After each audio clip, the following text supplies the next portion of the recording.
It's not called doubling down if you're right. Just because someone says you're wrong doesn't mean you are.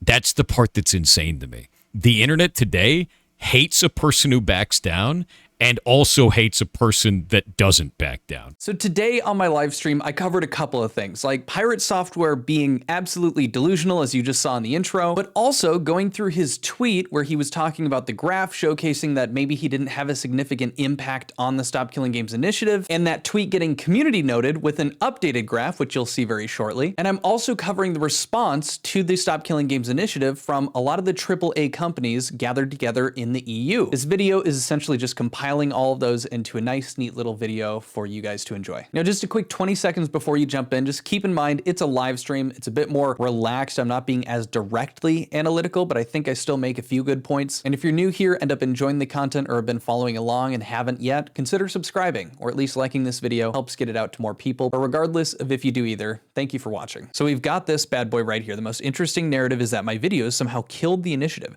This graph shows that the initiative already had a downward trend in interest when my videos dropped. My videos do not seem to have had any impact on the movement at all. And so this is the graph that he put out, and I had actually done a little bit of research myself, and now I want to show you guys the clip from my video where I'd done a bit of digging. So I went ahead and I checked through here. I matched up the view count that he had received for that video to a graph showcasing that time of day. And so you can see this is actually the day before. The part that I want you guys to listen to is towards the end here when I'm going through this. So using this graph, I could make the argument that, yeah, after Pirate posted his video, we see it go from 23,000 the day before to 14,000. And it stays going on that downward trend from when he put out his video. Now, I feel like that's just kind of being a bit petty because, like, realistically, you can't really draw that kind of correlation with a graph like that. It's easy to, but with a movement this big, it's hard to make sense of those factors. So just that part specifically, right? My biggest issue with that graph as it stands is it just does not have the data that you need to understand an impact that like a content creator is going to have on signatures like this. Unless it is like a clear,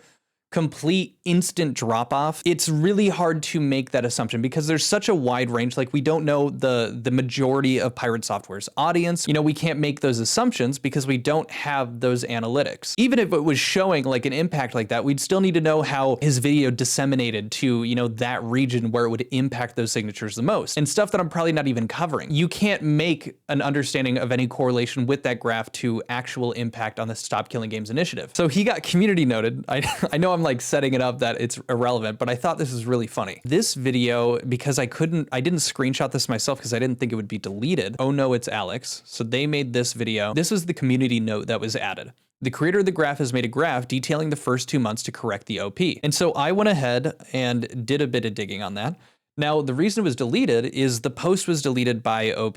Now, I don't know why the original creator deleted it. He didn't explain why he deleted it. I went through some of his history. Maybe I missed it, but the graph still stands. And also just, you know, shout out, this guy's name is on Reddit ZCK1. This is in regard to 2 archived live streams that people were able to find. And these happened before his big video talking about the Stop Killing Games initiative. ZCK1 replied to this person saying, I found these 2. And these are archives to these 2 different days before his video got released. These were 2 live streams that he had. So this is the new updated graph. So this is the person that created the original one. Accursed Farms published his video, European Save Gaming, currently 250K views. So this is the start of the graph. It spikes, downs, goes up again. Pirate Software, and so these 2 lines here that you're seeing, Pirate Software reviews initiative on stream, clips, views, numbers. The estimation is 1 million plus because we can't see the view numbers because the videos were deleted, the VODs were deleted. But you can see the first one here, we go up, and then the second one here, it astronomically plunges down to 10,000. Look at the difference. Drops down insanely. It starts to climb back up. Pirate Software publishes video, Stop Killing Games, currently 1.3 million. This is like kicking the dude as he's trying to climb back up, trying to get back onto his knees. Pirate just grabs him by his head and throws him down to the curb and drops it back down again. Pirate Software publishes Stop Killing Games 2, currently 570K views. Starts video by saying, the other day I put out a video called Stop Killing Games saying why I wouldn't support the initiative. Overall, it was actually quite positive. The analytics on it show that people really think it's a good idea. There's a huge amount of like ratio. So I think that's a good thing to include as well. But then you see that and it keeps going down. You can make the argument with this graph that he very clearly had a negative impact on it. You absolutely could. But my issue is that I still stand by what I said. We don't know Pirate's audience. It's easy to look at this, but given, the speed of the internet and how that works from July, 31st to when he posted his video, the odds are that it lost a lot of steam because they weren't doing follow-up stuff. Like Ross wasn't making videos that were hitting everybody's feed. It wasn't going crazy. A drop off like that happens. Like watch any video game that gets released, it's all the craze. Check the Schedule 1 live concurrent players right now compared to when it released in the few weeks after it. You can make that argument anywhere. I just don't personally feel that we have enough data to guarantee that we can confirm what it looks like here. I think that he had an impact on the Stop Killing Games initiative. I think it was sizable, but I don't want to use this graph as evidence to support that, because I feel like that's me acting in bad faith. Because I already said we shouldn't be able to draw conclusions from this graph just off of this one data set alone. And I stand by that. I don't think it's fair to do so. You guys are free to do what you'd like, but I feel like I need to take this stance because it's tickling me the wrong way. I feel like I would need more. I'm not a data researcher. I didn't study math in college. I didn't go to college. So that's kind of where I'm at. Feel free. I'd love to hear your thoughts. If there are any data analysts in the chat or that show up on the video, I'd love to hear your thoughts because I'm sure you're going to know a bit more than me. But I want to keep it realistic based off of what I've looked into and what I know. The timing is definitely odd. Out of anything that had come out from this, seeing this huge spike after his streams plummeting down is interesting, but I need to keep the same energy as I did when he first released his tweet showing the graph. That is the fairest thing that I could do in this. Moving on from that, Notch watched my video. The creator of Minecraft watched my video, and he's trending a little bit because he had put something very, very silly out here. Notch posts this: "Hey guys, just got back to gaming after a brief break." Wait, why is there a Nepo baby doubling down over there?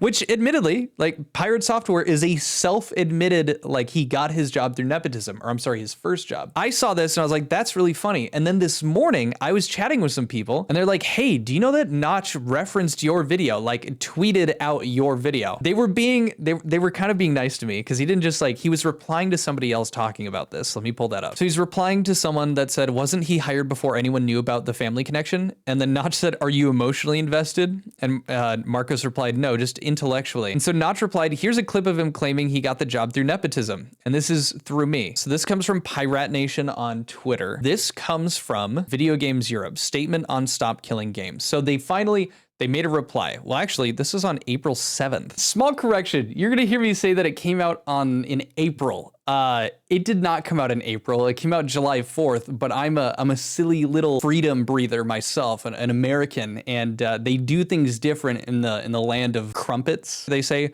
we appreciate the passion of our community. However, the decision to discontinue online services is multifaceted, never taken lightly, and must be an option for companies when an online experience is no longer commercially viable. We understand that it can be disappointing for players, but when it does happen, the industry ensures that players are given fair notice of the prospective changes in compliance with local consumer protection laws. Private servers are not always a viable alternative option for players, as the protections we put in place to secure players' data, remove illegal content, and combat unsafe community content would not exist and would leave rights holders liable. In addition, many titles are designed from the ground up to be online only. In effect, these proposals would curtail developer choice by making these video games prohibitively expensive to create. We welcome the opportunity to discuss our position with policymakers and those who have led the European Citizens Initiative in the coming months. TLDR, they're quaking in their little booties. Or sorry. Oh, bloody hell, mate. We're fucking scared. Who is a part of this? These are the people that are a part of Video Games Europe. There's the chair of Video Games Europe: Warner Brother Games, Epic Games, EA, Electronic Arts, Activision, Microsoft, Nintendo of Europe, Sony Interactive, Take-Two, Matt Spencer, creator of that, Ubisoft, Square Enix, Bandai Namco. No shit, these people are scared. Like, are you kidding me? It is literally all of the top people. Of course they would be scared. And that's interesting because in the interview that I did with a game developer, he was saying the same stuff. He was saying exactly what this was going to be, that the follow-up was going to be all of these AAA companies having a lot more fear and expressing a lot more uncertainty and like how this is a bad idea than any indie developer. Any people that you would expect to actually have much more of an issue, especially if this expense thing was a problem. Now, again, there is a conversation to be had. There is definitely some compromise that is going to be taking place after, we start hearing this, and hopefully it, continues to move forward. But that's kind of the expectation. And again, it's not like, oh, this live service thing. It's about like allowing us to still play it well after they stop supporting it. Did you guys know that it's not doubling down if you're right? It's not called doubling down if you're right. Just because someone says you're wrong doesn't mean you are. That's the part that's insane to me. The internet today hates a person who backs down and also hates a person that doesn't back down. Yeah. I was like worried that maybe that had been a clip from like way back, like maybe a couple months ago. That was yesterday. After everything that has come out, after everything that has been covered, gone into detail with about everything, the multiple lies through everything, every single video that I've damn near posted this last, 7 days. And all of this amounts to doubling down. It's not doubling down if you're right. It's like people have had to kind of like look between the lines or just kind of like blur their eyes to see the ego. And this is just like, I don't know, what is that called? The culmination, the creme de la creme, the pinnacle of all of his ego surmounting into one singular moment.